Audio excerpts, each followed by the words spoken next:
إنا عرضنا الأمانة على السماوات والأرض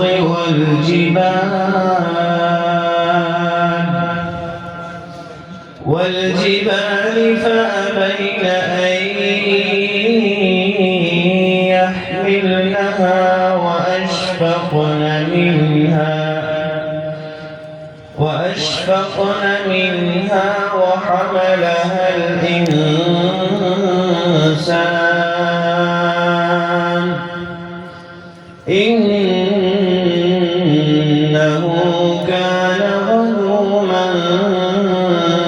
جهولا ليعذب الله المنافقين والمنافقات والمشركين والمشركات